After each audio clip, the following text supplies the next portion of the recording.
Bienvenidos y bienvenidas a todos. Hoy, el equipo número 2, tenemos nuestros podcasts, el cual hablaremos sobre la violencia de género. Este fenómeno no solo afecta a las mujeres, sino también a los principios de igualdad de justicia y derechos humanos. Bueno, a lo largo de este episodio abordaremos diversos aspectos de la violencia de género, con el propósito de comprender su impacto, visibilizar sus manifestaciones y promover acciones concretas para su erradicación.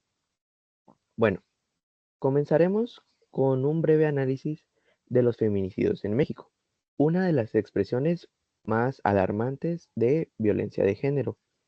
Reflexionaremos sobre las causas estructurales de esta problemática. También presentaremos algunas estadísticas que evidencian su gravedad y exploraremos las formas de cómo combatir este delito. En un contexto de creciente digitalización, la violencia de género ha encontrado nuevas formas de manifestarse.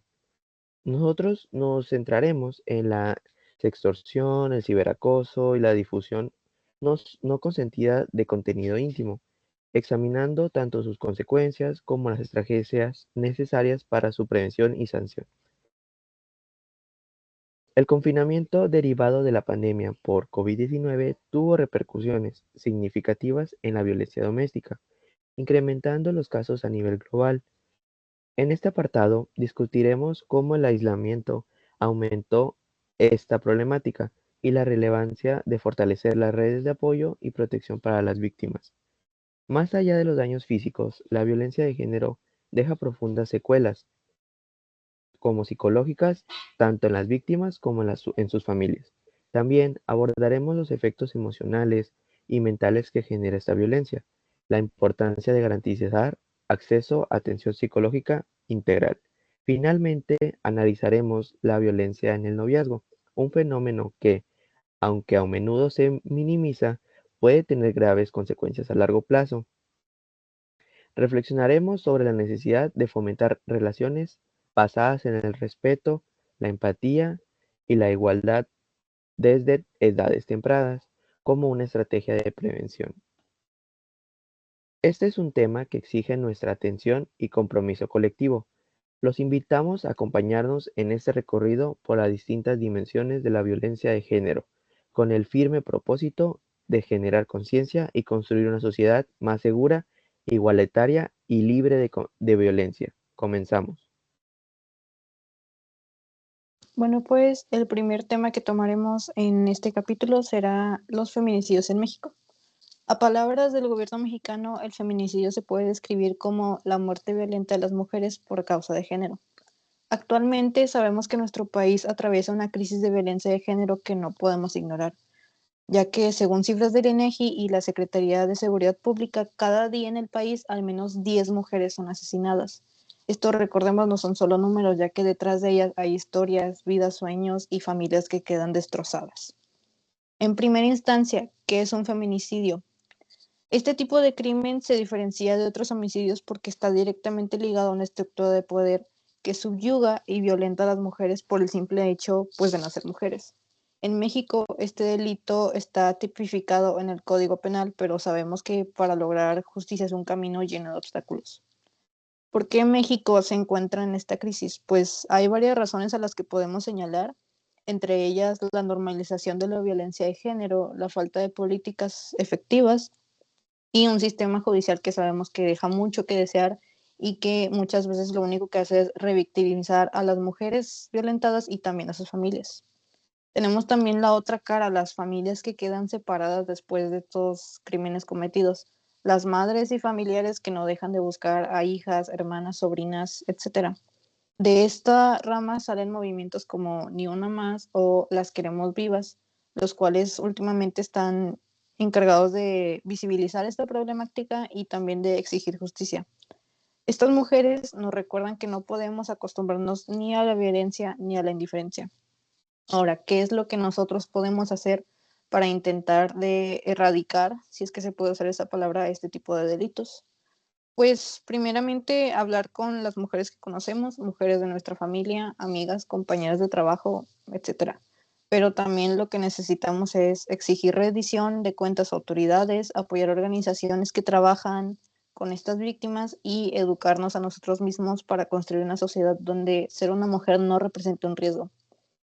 Ahora, a lo largo de nuestra historia hemos presenciado múltiples casos desgarradores, pero particularmente a mí me gustaría hablar del caso de Marisela Escobedo. El caso de Marisela Escobedo es uno de los más emblemáticos y dolorosos dentro de la lucha contra la violencia de género y la impunidad en México. Esta mujer, Marisela, fue una mujer de 52 años, madre de Rubil Marisol, una joven que fue asesinada en el año de 2008 en Ciudad Juárez. A menos de su pareja sentimental, a lo largo del proceso judicial que siguió, Marisela luchó incansablemente para que el asesinato de su hija no quedara impune, enfrentándose continuamente a una serie de obstáculos que son tristemente comunes en casos de feminicidio en México. Ya llámese negligencia de autoridades, falta de interés en investigación o el trato revictimizante que mencionamos anteriormente. Después de años de lucha y tras conseguir el principal sospechoso, que fue la pareja sentimental de Rubí, Sergio Rafael Barraza, fuera condenado en 2010, la justicia de México pareció darle una pequeña victoria a Marisela, pero esta situación dio un giro bastante radical, dado que en 2010, mientras Marisela seguía luchando para que se hiciera justicia, el responsable del asesinato de su hija fue liberado por errores, supuestos errores en el proceso judicial. Ahora Marisela no se da por vencida, sino que continuó su lucha exigiendo justicia en calles y manifestándose en el estado de Chihuahua. Su historia adquirió bastante visibilidad gracias a su perseverancia y la de organizaciones que la apoyaron. Sin embargo, la violencia que tanto combatió no la dejó en paz. El 16 de diciembre de 2010, cuando Marisela se encontraba en una protesta frente al Palacio de Gobierno de Chihuahua, un hombre se acercó a ella y le disparó en la cabeza, dejándola sin vida en pleno centro de la ciudad. Su asesinato representó un mensaje directo a la violencia y la impunidad que aquejan las mujeres en México, especialmente a aquellas que se atreven a luchar por justicia. El caso de Marisela sacudió y sigue siendo recordado en nuestro país, dado que se convierte en un símbolo de brutalidad a la que se enfrentan las mujeres que buscan justicia dentro de un sistema judicial que a menudo las ignora o las revictimiza. La muerte de Marisela, que ya había enfrentado el dolor del asesinato de su hija, reflejó la realidad de miles de mujeres que luchan contra la violencia e impunidad en México. Tras su asesinato, las organizaciones de derechos humanos y colectivos feministas exigieron justicia para ella y para todas las mujeres que han sido víctimas de feminicidio. Ahora, este caso también nos ayuda a visibilizar la necesidad urgente de reformas en el sistema de justicia en México, para que aquellas mujeres puedan vivir sin miedo constante a ser asesinadas, violentadas, etc. Marisela Escobedo, al igual que muchas otras madres, se convierte en ícono de la lucha contra la violencia machista y es un recordatorio de que la justicia en México todavía está lejos de ser una realidad a las mujeres. Por mi parte, eso sería todo.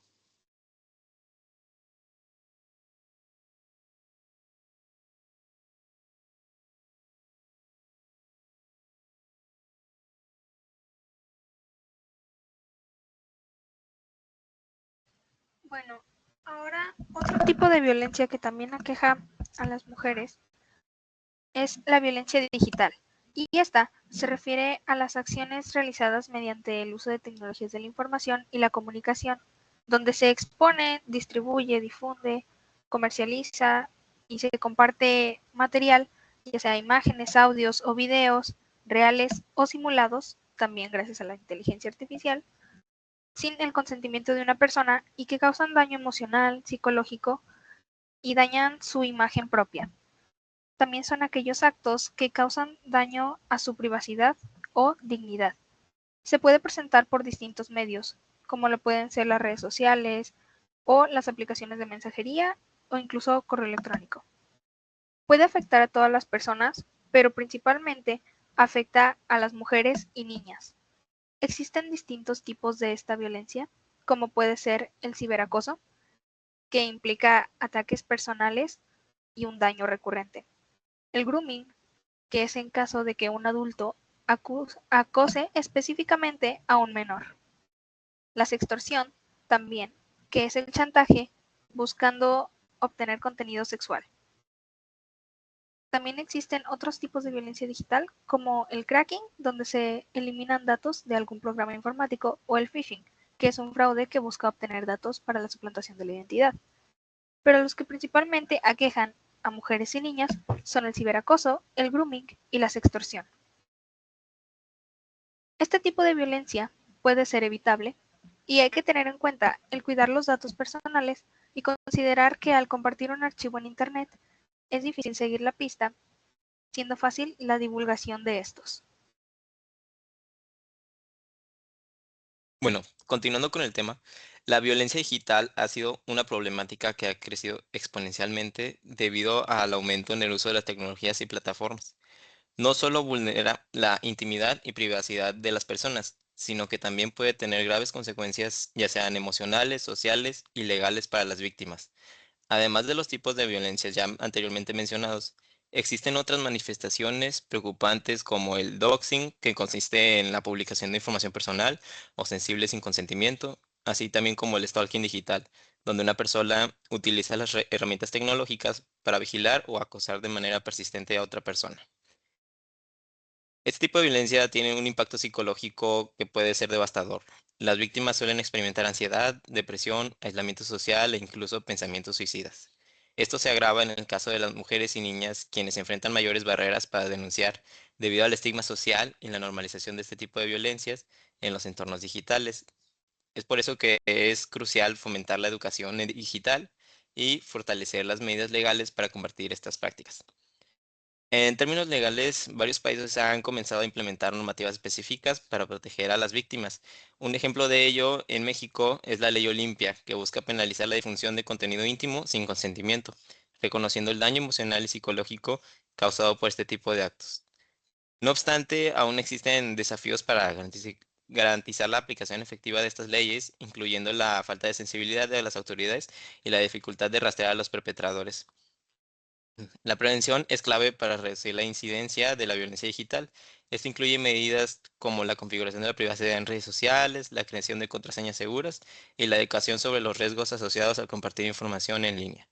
Las instituciones educativas y las organizaciones no gubernamentales juegan un papel muy importante al promover programas de concienciación que fomenten el uso responsable de la tecnología.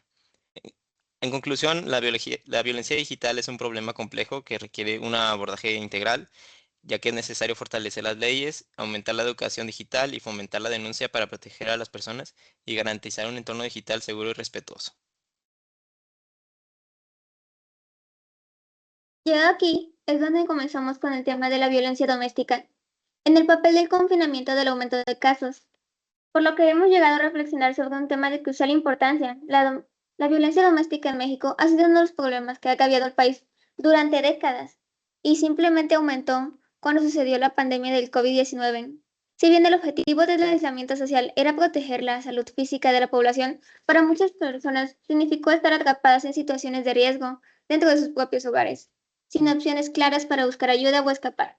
De acuerdo con el informe presentado por diversas fuentes, las medidas implementadas durante la pandemia sirvieron como catalizador para el incremento significativo en los casos de violencia intrafamiliar, especialmente hacia mujeres, niños y otros grupos vulnerables. Este fenómeno, aunque no nuevo, adquirió proporciones alarmantes debido al contexto de crisis económica, social y emocional que la pandemia generó. Hoy desglosaremos este fenómeno en varias dimensiones: el contexto general de la pandemia, las estadísticas relacionadas, los factores que contribuyeron al aumento de la violencia, la respuesta institucional y finalmente las propuestas necesarias para abordar esta crisis de manera efectiva. En el contexto de la pandemia y el confinamiento, fue fundamental analizar que durante la pandemia del COVID-19 trajo consigo restricciones severas de la movilidad en un intento de frenar la propagación del virus. Estas medidas, aunque necesarias desde el punto de vista sanitario, tuvieron consecuencias no previstas en la dinámica familiar. Para muchas personas, el confinamiento significó convivir durante periodos prolongados con sus agresores, sin la posibilidad de salir de sus hogares. Esta situación agravó tensiones preexistentes como problemas económicos, estrés por incertidumbre laboral y la sobrecarga emocional que implica vivir bajo condiciones de crisis. El hogar, que para algunos representa un lugar seguro, se convirtió en un espacio de peligro constante para miles de mujeres y niños en México. Este fenómeno no solo expuso la gravedad del problema de la violencia familiar, sino que también las carencias estructurales del sistema de apoyo y protección familiar en el país. Los datos recopilados por Data Pop Alliance y otras organizaciones nos permiten dimensionar la magnitud del problema. Durante los primeros meses del confinamiento, las llamadas de emergencia del 911 relacionadas con violencia doméstica mostraron un aumento alarmante. En marzo del 2020, solo un mes después de implementarse las primeras restricciones, se registraron más de 26.000 llamadas relacionadas con incidentes de violencia contra mujeres, lo que representó un aumento del 22% respecto al mismo periodo del año anterior. Sin embargo, es importante destacar que estas cifras no solo representan una parte de la realidad. Muchas víctimas no tuvieron la oportunidad de denunciar debido a la vigilancia constante de sus agresores o la falta de acceso a medios de comunicación seguros. Además, los refugios para víctimas operaron con capacidades limitadas debido a las restricciones sanitarias, lo que redujo significativamente las opciones para quienes buscaban escapar de situaciones de abuso. Otro punto preocupante es el impacto en los niños. El confinamiento no solo intensificó la violencia hacia las mujeres, sino también hacia los menores de edad, quienes quedaron expuestos a agresiones físicas, psicológicas y emocionales. Este fenómeno tiene consecuencias devastadoras a largo plazo, tanto para la salud mental de las víctimas como el tejido social en general. Para entender por qué la violencia doméstica aumentó durante el confinamiento, es necesario analizar los factores que contribuyeron a este fenómeno. Entre los principales se ha podido mencionar el estrés económico. Por la recesión económica sin precedentes, miles de personas perdieron sus empleos o vieron reducidos sus ingresos, lo que generó tensiones significativas dentro del hogar. La falta de estabilidad financiera aumentó el estrés y en muchos casos desencadenó comportamientos violentos como forma de canalizar la frustración. El aislamiento social limitó el acceso a redes de apoyo externas como amigos, familiares, comunidades religiosas o sociales. Para muchas víctimas, estas redes eran fundamentales para encontrar consuelo, orientación o incluso ayuda práctica para salir de una situación de abuso. Sin embargo, a causa de estas, muchas personas se sintieron atrapadas y sin opciones. Estigmas culturales y normalización de la violencia. En México, persisten actitudes culturales que minimizan la gravedad de la violencia doméstica o la consideran un asunto privado. Esta normalización dificulta que las víctimas busquen ayuda y perpetúan ciclos de abusos. Acceso limitado a la tecnología. Aunque las líneas de emergencia y las plataformas en línea jugaron un papel importante durante la pandemia, muchas personas en comunidades rurales o situaciones de pobreza carecieron de acceso a estos recursos, lo que limitaba su capacidad para buscar ayuda de manera discreta. Las respuestas institucionales y los desafíos a estos implementaron diversas medidas para mitigar el impacto. Entre ellas se encuentra la habilitación de líneas de emergencia específicas para violencia de género, campañas de concientización de redes sociales y el fortalecimiento de refugios. Sin embargo, estas respuestas enfrentaron numerosos desafíos. Por un lado, los refugios operaron con capacidad reducida debido a las medidas de distanciamiento social. Por otro lado, el sistema judicial sufrió retrasos significativos, lo que dejó a muchas víctimas sin orden de protección o resolución de sus casos. Además, la falta de coordinación entre instituciones y la ausencia de un enfoque integral para abordar la violencia doméstica limitaron la efectividad de las estrategias implementadas. A partir de este análisis, es evidente que se requieren soluciones estructurales, sostenibles y prevenir y combatir la violencia doméstica en México.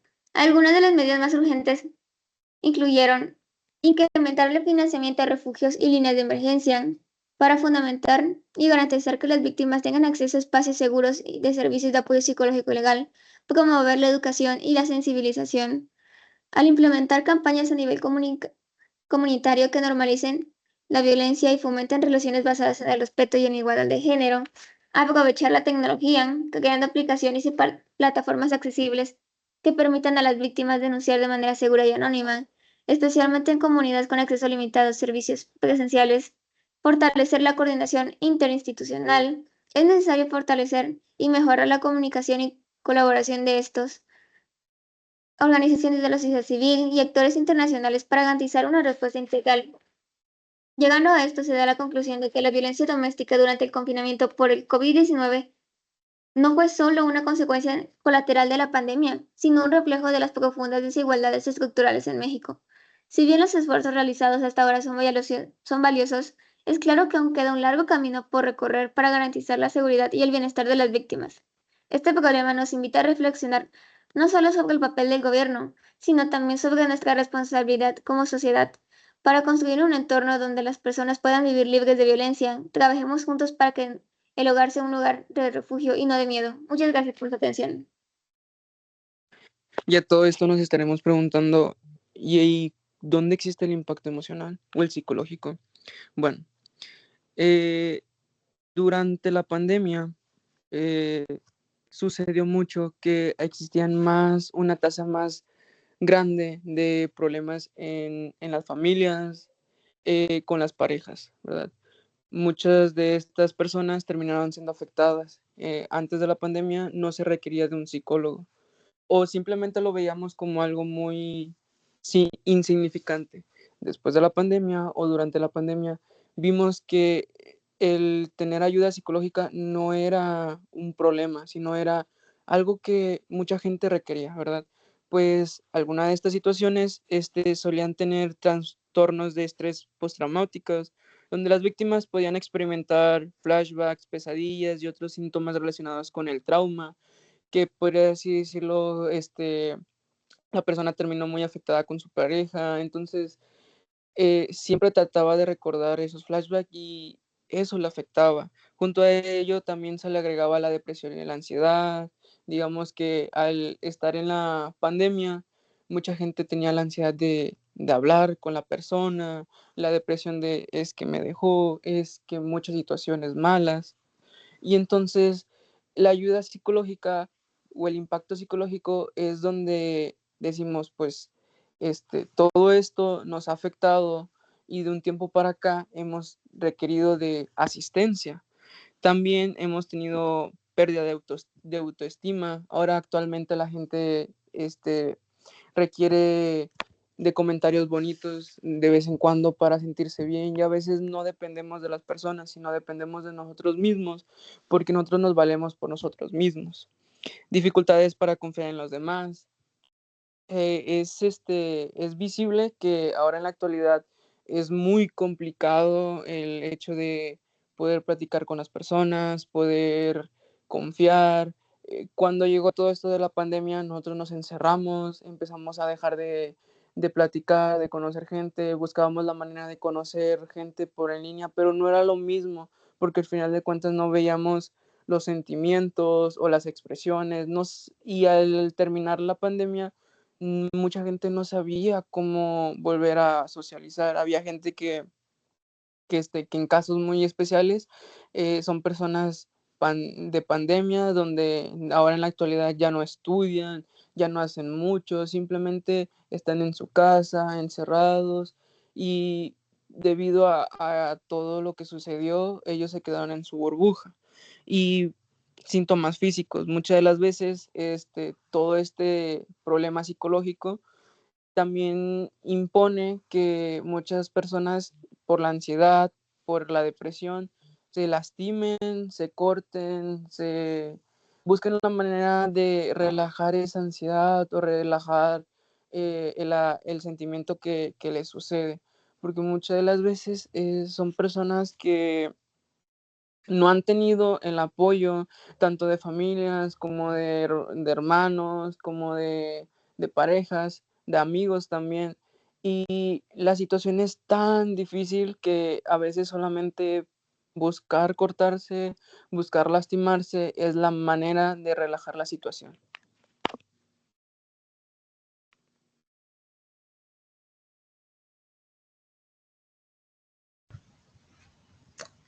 Ahora para el siguiente En la punto. Ok, una disculpa. No pasa nada. En la parte de la familia se divide en tres: las víctimas con depresión, trastorno, estrés postraumático, ansiedad, abuso de sustancias, trastornos del sueño y la alimentación, tendencias suicidas. Luego están los niños, que implica dificultades en la relación con sus iguales, comportamientos disruptivos y agresivos, baja autoestima, niveles altos de ansiedad y depresión, problemas de aprendizaje. La parte de los agresores está el riesgo de detención y condena, aislamiento y rechazo familiar y social, alejamiento de sus hijos e hijas, sentimiento de fracaso, frustración y resentimiento, mayor riesgo de exclusión social, mayor riesgo de depresión y de suicidio. Están las intervenciones de apoyo, que esto es fundamental para las víctimas de violencia de género y sus familias, porque algunas de estas intervenciones incluyen una terapia individual y grupal, apoyo psicológico, educación y concientización y apoyo jurídico y social. De mi parte.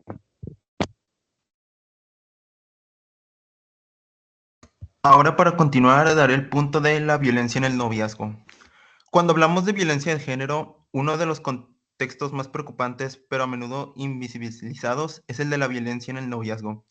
Esta forma de abuso afecta especialmente a jóvenes, muchas veces sin que ellos mismos sean conscientes de que están viviendo una relación violenta. De acuerdo con el INEGI, casi el 76% de las mujeres jóvenes en México han experimentado algún tipo de violencia en sus relaciones de pareja, ya sea psicológica, física, emocional o sexual. Estos datos subrayan la importancia de prevenir y educar sobre las dinámicas saludables desde temprana edad. Ahora bien, la violencia en el noviazgo se refiere a cualquier tipo de maltrato que se da dentro de una relación amorosa o afectiva. Esta violencia puede tomar diversas formas, desde insultos, control de las redes sociales, hasta amenazas y agresiones físicas o sexuales. Un patrón común en estas relaciones es la normalización del control, los celos excesivos y la manipulación emocional como signos de amor, lo que perpetúa la idea de que estas conductas son aceptables. Es fundamental reconocer las señales de alerta para identificar una relación abusiva. Algunas de estas señales incluyen los celos desmedidos y control sobre con quién se habla o con quién se sale, el aislamiento de amigos y familia, comentarios despectivos o humillaciones que suelen humillar a la autoestima de la persona, control sobre decisiones personales como la ropa o la vestimenta o las actividades que uno realiza y manipulaciones emocionales. Una de las claves para combatir la violencia en el noviazgo es la educación desde las edades tempranas. Es esencial que las y los jóvenes reciban orientación sobre cómo deben ser las relaciones basadas en el respeto mutuo, la confianza y la comunicación abierta.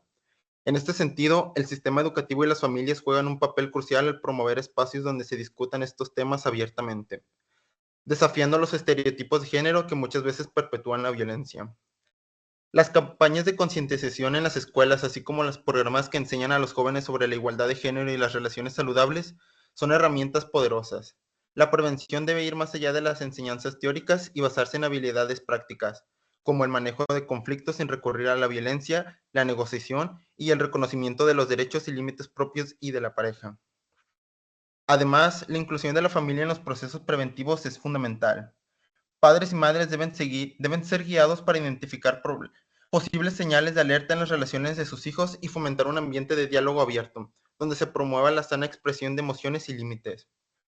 La comunicación afectiva entre jóvenes y sus padres puede ser una barrera poderosa contra la violencia de género, ya que facilita que las víctimas potenciales busquen ayuda antes de que el abuso escale. Asimismo, la prevención también pasa por hacer visibles los derechos de las mujeres y los jóvenes en el ámbito digital, donde gran parte de la violencia en el noviazgo hoy en día ocurre. Las políticas públicas deben incorporar no solo la prevención en entornos físicos, sino también en las interacciones online, desde el control, la humillación y el acoso digital, ya que cada vez suelen ser más comunes a la hora de un abuso. En resumen, la prevención requiere un enfoque integral que involucre a la educación formal, la familia, los medios de comunicación y la sociedad en conjunto. Solo de esta manera se puede transformar la mentalidad de las nuevas generaciones, promoviendo relaciones basadas en el respeto, la igualdad y el consentimiento. Ahora bien, para fomentar relaciones saludables, hay varios puntos que se pueden tomar a consideración, como lo son el respetar la individualidad de la pareja.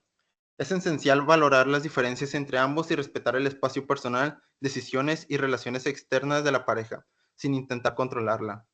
La cercanía emocional no debe confundirse con posesión o control, ya que cada persona tiene su propio derecho a mantener su individualidad propia.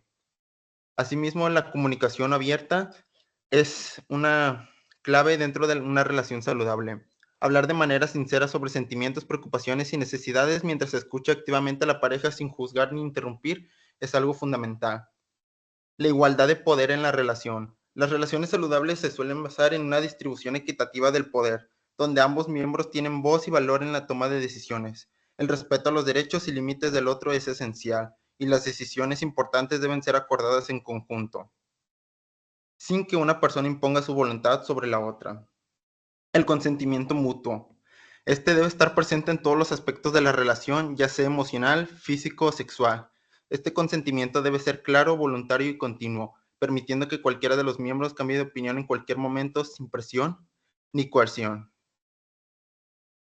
Con esto, la violencia en el noviazgo no solo es un problema privado, es una cuestión de salud pública que requiere una respuesta integral por parte de la sociedad, desde las escuelas, las familias, hasta las instituciones del gobierno. Todos tenemos la responsabilidad de crear un entorno que promueva el respeto y la equidad de género. Solo a través de una educación sólida y programas de prevención efectivos podremos garantizar que las futuras generaciones vivan relaciones libres de violencia y basadas en el amor saludable y respetuoso.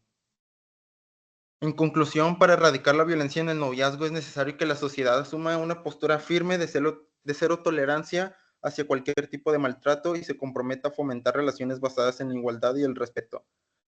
Solo de esta manera podemos avanzar hacia un futuro donde las relaciones violentas sean la excepción y no la norma. La prevención, la educación y la acción coordinada son las claves para garantizar que cada joven tenga la oportunidad de experimentar una relación amorosa, sana, libre de violencia y llena de respeto mutuo. Y con eso terminó mi punto. Bueno, para continuar, escucharemos la historia de Keila. Gracias por compartir en este espacio tu historia con nosotros. Hola a todos, quiero que esta historia pueda ayudar a otras mujeres a encontrar la fuerza para salir de situaciones de violencia, que sepan que no están solas y que hay ayuda disponible para que puedan empoderarse y tomar control de sus propias vidas. Nuevamente, muchas gracias por estar aquí y comenzamos con algunas preguntas. Primero, ¿cómo fue tu proceso para reconocer que vivías en una situación de violencia de género? Al principio no me di cuenta de que estaba viviendo una situación de violencia. Pensaba que era amor o que era pasión, pero con el tiempo comencé a notar que mi pareja cada vez era más controladora y posesiva. Imagino que debió haber sido muy difícil para ti decidir buscar ayuda y enfrentar a tu agresor. ¿Qué sentimientos te surgieron cuando decidiste buscar ayuda y enfrentar a tu agresor? Me sentí asustada, pero también determinada. Sabía que tenía que hacer algo para cambiar mi situación. Me sentía sola, pero también encontré apoyo en mi familia y amigos. ¿Cuál consideras que fue el punto de inflexión o lo que te llevó a tomar la decisión de salir del círculo de violencia? Yo creo que mi punto de inflexión fue cuando mi pareja me golpeó delante de mis hijos. En ese momento me di cuenta de que no podía seguir viviendo en una situación así. Durante estos años, ¿hubo algo o alguien que te motivara a seguir adelante? Principalmente mi familia y amigos fueron los que me apoyaron mucho y también encontré apoyo en una organización que trabajaba con víctimas de violencia de género, llamada Plan Internacional. ¿Cómo influyó la llegada de Plan International a tu vida y qué fue lo más significativo que aprendiste de ello? Fue la parte de mi punto de inflexión. Aprendí a que no estaba sola y que había más personas y organizaciones que podían ayudarme sobre mis derechos y sobre la importancia de la igualdad de género.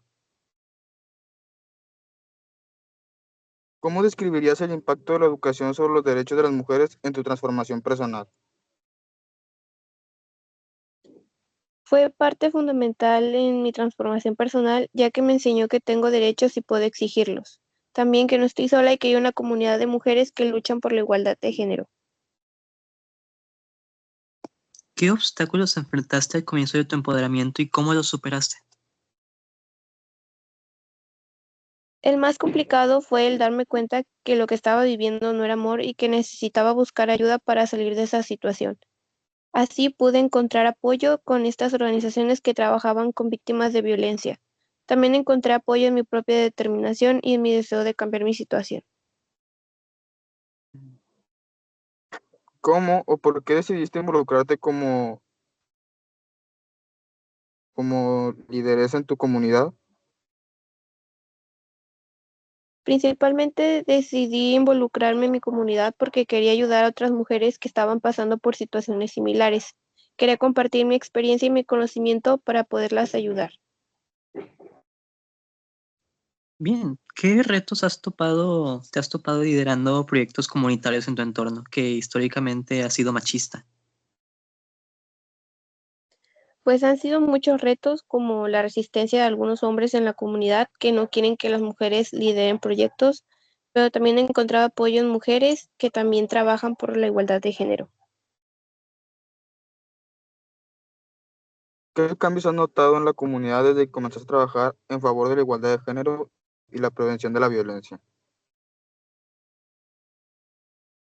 Entre los más importantes es que las mujeres de ahora están más empoderadas y están tomando liderazgos en los proyectos comunitarios. La violencia ha disminuido, no en gran cantidad, pero hay más conciencia sobre la importancia de la igualdad de género. ¿Qué mensaje quisiste transmitir a tus hijas e hijos al salir de la situación de violencia? Que la violencia no es aceptable y deben de luchar por sus derechos y deben de exigirlos.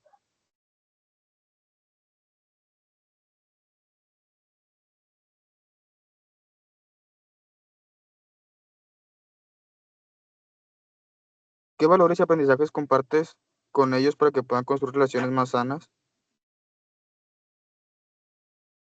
Pues principalmente el respeto, la no violencia y también que las relaciones deben de ser basadas en el amor y en la comunicación. Tomando en cuenta que actualmente lideras importantes proyectos en tu comunidad, ¿cuáles son tus metas para el futuro con ellos? Mi meta siempre ha sido la misma y es seguir trabajando por la igualdad de género y la prevención de la violencia. De acuerdo, creo que esto sería todo. Muchas gracias.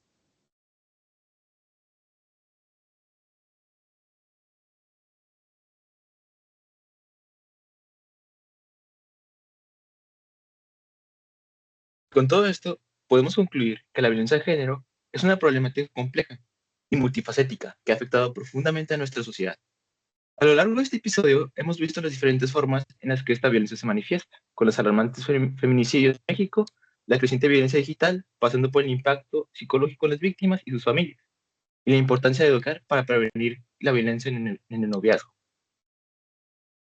Estas realidades nos muestran que no solo basta con reconocer el problema, sino que es fundamental actuar de todos los frentes, el personal, el social eh, y el institucional. Urge implementar medidas efectivas para erradicar estas violencias, fortaleciendo leyes y educando en las relaciones basadas en el respeto y la igualdad. Pero sobre todo, es indispensable que como sociedad dejemos de normalizar estas conductas y generemos espacios seguros donde las víctimas puedan ser escuchadas y apoyadas.